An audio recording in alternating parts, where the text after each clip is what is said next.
786 News Channel Media. Your voice, our report.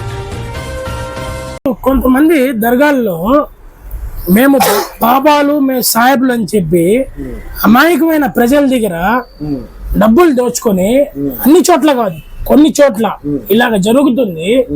దీనిపైన ఏదైనా మీ దృష్టికి వచ్చిందా? దృష్టికి రావడం అంటే మాకేం లేదు, మా దగ్గరికి ఏం లేదు. మా దగ్గరికి వచ్చే వాళ్ళకి మేము తాయితీ ఒకటి వేస్తాం. తాయితీ డబ్బులు తీసుకుంటారా? 50 రూపాయలు డబ్బులు తీసుకుంటాము. ఆ తాయితీ వేస్తాము పిల్లలు గానీ ఎవరికైనా గానీ. ఆ దేవుడి మీద 50, 100, 500, 1000 రూపాయలు పెద్ద సమస్య కాదు. వేరే విధంగా వాళ్ళు ఏదన్నా జస్టిన్ చెప్తారా, మాకు జాతకాలు చెప్తారా, మాకున్న ప్రాబ్లం తీస్తారా నువ్వు అడుగుతారు. వాటికంతా మేము సహకరించాం. మా వల్ల కాదు, మేము చెప్పం, మాకు తెలియదు అని చెప్తాం. మీ గురించి కాదు, జనరల్ గా చేసే కొన్ని చోట్ల చేస్తున్నారు. అది తప్పు.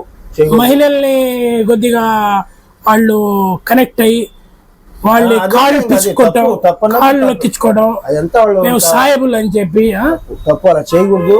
చేసేవాళ్ళు 50,000 నుంచి 1,00,000 రూపాయలు 2 లక్షల దాకా ఫీజులు తీసుకుంటున్నారు మాకు సమాచారం అందుతుంది. చాలా మంది కంప్లైంట్స్ కూడా వచ్చి పెడుతున్నారు. కాకపోతే లీగల్ గా ఏమంటే ప్రూఫ్ ఉంటే దానిపైన మనం చట్ట ప్రకారం న్యాయ ప్రకారం యాక్షన్ తీసుకోవచ్చు. ఇలాగ చాలా చోట్ల నెల్లూరుకు ఎందుకు జరుగుతుంది? వాళ్ళు బతుకుదీరు కోసం వాళ్ళు చేసుకుంటున్నారు. తప్పు కదా అది. తప్పు అలా చేయకూడదు. మీరు ఎన్ని సంవత్సరాలు ఈ వీడియో కనుక మీకు నచ్చినట్టయితే please like, share, follow, subscribe. పక్కనే ఉన్న బెల్ ఐకాన్ని ప్రెస్ చేయండి.